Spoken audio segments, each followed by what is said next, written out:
Hey guys, welcome back to our channel. কেমন আছো তোমরা সবাই? আশা করছি সবাই খুব ভালো আছো। আমিও খুব ভালো আছি। দেখো, আমরা চলে এসেছি আজকে মিলন মেলায়। এসে টিকিট কেটে নিয়ে আমরা ভেতরে ঢুকতেই দেখলাম সামনেই দাদা আর বৌদি আছে। আমি প্রথমে দেখতেই পাইনি, তারপর আমরা চলে যাচ্ছিলাম, তারপর ওরা ডাকলো আবার। ওরা আমাদের সাথে একটুখানি ঘোরার পরেই বললো আমরা চলে যাচ্ছি, ভাইপো কাঁদবে তাই জন্য। ওরাও হঠাৎই চলে এসেছিলো আর আমরাও হঠাৎই আজকে বেরিয়ে পড়েছিলাম এখানে আসার জন্য। তো আমাদের এই ডানকুনি মিলন মেলায় মোটামুটি সব কিছু পাওয়া যায়, জামা কাপড়, জুতো, সাজগোজ, ঘরের আসবাবপত্র সব কিছু পাওয়া যায়। কে কে তোমরা এই ডানকুনির মিলন মেলায় এখনও পর্যন্ত এসেছো অবশ্যই কমেন্টে জানিও।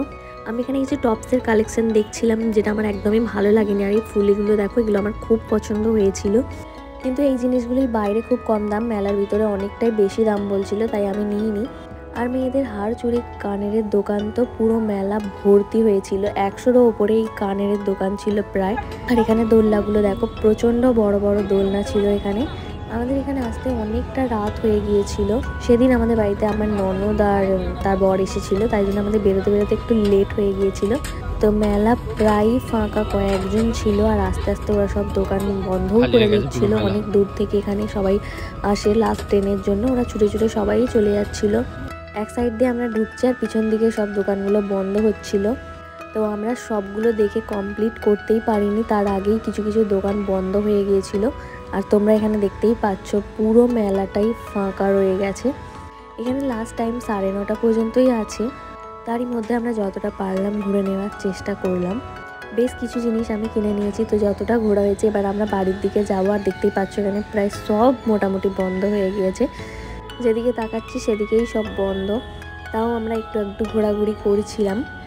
তো দেখতেই পাচ্ছ এদিকটা কয়েকটা দোকান খোলা আছে, আর বেশ কিছুজন লোক চলে যাচ্ছে তাদের দোকান বন্ধ করে দিয়ে, এরা ট্রেন ধরে বাড়ি যাবে। এদিকটা আরও এই যে অনেক শীতের জামা কাপড়ের দোকান বসেছিল, যেগুলো আমি কিছুই দেখতে পাইনি। আমি রাহুলকে বললাম এখানে সব বন্ধ হয়ে গেছে, তাই আমাকে আরও একদিন নিয়ে আসতে। তো আর ঘুরবো না, এবার আমরা বেরিয়েই যাব। তো আমি কয়েকটা জিনিস মেলা থেকে কিনেছিলাম, আর এই সামনেটায় এসে কয়েকটা দোকান খোলাও ছিল। আমরা এখন বেরিয়ে যাচ্ছি।